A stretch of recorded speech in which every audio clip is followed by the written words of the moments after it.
Hachem, il t'aime, et il t'aime tel que tu es. Et Hachem, il faut que tu saches une chose. Hachem, il connaît mieux que toi tes propres défauts. Hachem, il connaît mieux que toi les choses sur lesquelles tu dois travailler. Hachem, il sait exactement là où tu te situes, il sait exactement ce qui va pas chez toi. Donc, tu sais, des fois on se rend compte d'un défaut qu'on a et on est oh là là, comment je vais faire avec ce défaut-là? Comment je me sens pas bien? Mais Hachem, il est au courant, Hachem, il sait déjà ce qu'il y a en toi.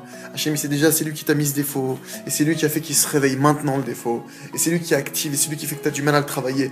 C'est lui qui fait tout. Maintenant, il faut savoir que quand tu es en montée, il faut faire attention à une chose, c'est qu'Hachem, lui, ce qu'il voudrait dans l'idée, c'est que rien qu'on monte et qu'on monte, qu'on fasse que s'élever. Hachem, c'est son but. Un père qui va prendre son fils dans sa société, son but c'est quoi? Au début il va le mettre à un petit poste pour qu'il se forme, mais l'idée c'est qu'il monte les échelons de fil en aiguille, jusqu'à ce qu'il arrive un jour à être sous-directeur et jusqu'à ce qu'un jour il puisse reprendre les rênes. Hachem il veut pareil avec lui, entre guillemets. On ne pourra pas prendre ses rênes à lui évidemment, mais il veut que nous aussi dans la création on soit associés avec lui, qu'on augmente dans nos fonctions. Tu vois que par exemple le Maharal de Prague, il est capable de créer un être. Le golem, pour ceux qui ont entendu parler de cette histoire. Maharal de Prague, à l'époque, il a entendu qu'il allait y avoir un pogrom qui allait être fait à Prague. Il a fait un être d'argile. Il a créé un être d'argile il a fait lui-même. Il a écrit sur un parchemin un des noms de Dieu, un des noms spéciaux.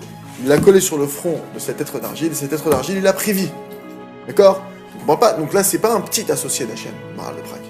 C'est quand même un associé qui est capable, à son niveau, lui aussi, de recréer des choses. Des choses qui prennent vie, etc. Et c'est comme ça qu'il a sauvé la ville de Prague, enfin, les Juifs de Prague à l'époque. Bref, il y a toute une histoire. Ça, c'est un des détails. On voit que c'est Moshe Rabbeinu qui a ouvert la mer. Hachem, il pouvait l'ouvrir tout seul. Pourquoi il a dit? Pourquoi c'est Moshe qui doit tendre son bâton? Hachem, il veut qu'on soit associé. Il veut qu'on participe. Hachem, il veut qu'on soit associé au plus haut point. Si ce n'était à cause de nous, Hachem, il nous dévoilerait tout et on accédera à des niveaux extrêmement élevés. Maintenant, le problème, c'est quoi? C'est que la plupart des choses que Dieu va s'empêcher de nous donner, parce que Dieu il veut nous donner, donc il s'empêche de nous donner. Il faut savoir que c'est une avéra d'empêcher Dieu de donner. Comme c'est écrit que la vache, elle veut plus donner au veau que le veau, il veut la téter. La vache, elle a plus besoin. On voit qu'aujourd'hui, même au niveau, entre guillemets, scientifique, tu vois qu'une vache, si jamais elle est pas traite, ça peut être mauvais pour elle. Ça lui fait mal, ça la fait souffrir.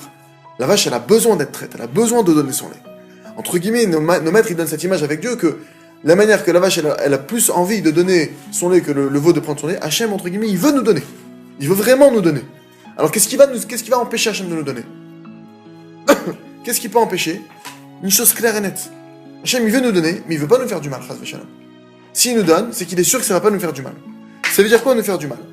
Il est clair qu'il y a une chose sur cette terre qui nous éloigne de Dieu. C'est quoi? L'orgueil. Hachem, il sait que si maintenant je vais te donner une chose qui va faire que tu vas t'enorgueillir, que tu vas te prendre pour un autre, etc. Alors cette chose-là, je vais pas te la donner parce que je sais que cette chose-là, elle va t'éloigner de moi. Et c'est ce qui fait que des fois, tu es en train de monter. Tu montes, et à un moment dans ton ascension, tu oublies une chose. Tu oublies que c'est Dieu qui te fait monter. Et tu crois que c'est toi qui te fais monter. Ça peut être une fraction de seconde, ça peut être un tout petit peu. À ce moment-là, dégringolade. Hachem, il te fait chuter. Par exemple, quelqu'un il se lève, 5h du matin, il va prier au Nes, il se tirote, il va au mikveh, il étudie. 1 jour, 2 jours, 3 jours, 4 jours, 5 jours, ça commence à devenir naturel pour lui. Il croit que c'est naturel. Il croit que c'est normal.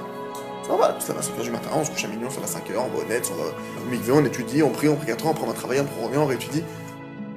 Ah, tu crois que ça vient de toi? Ok, pas de souci. Le lendemain matin, 11h du matin, il va lever. Dieu, il est en train de lui dire alors, qui c'est qui te lève? Est-ce que c'est toi ou c'est moi? Comme ça pour tout. Tu crois que l'argent c'est toi? Ok, il retire. Tu crois que le contrat c'est toi qui l'as signé? Ok, il te le retire. Il a 10 milliards de possibilités à Kadosh Baruch Hu de te montrer que c'est lui. Maintenant, c'est lui, son but, c'est pas de te dire c'est moi. Lui, il voudrait te faire monter. Il voudrait que tu n'oublies pas que c'est lui, c'est tout. Je veux te faire monter au plus haut point. Juste n'oublie pas que c'est par moi que ça passe. Toi, tu n'es qu'un tuyau. Maintenant, moi, dans toi qui est le tuyau, je veux tout mettre. J'ai envie de tout donner. Je veux mettre la plus grande abondance au monde qui existe. Dans la mesure où tu n'oublies pas que c'est toi le tuyau. Si tu crois que tu es le robinet, bah ça marche plus.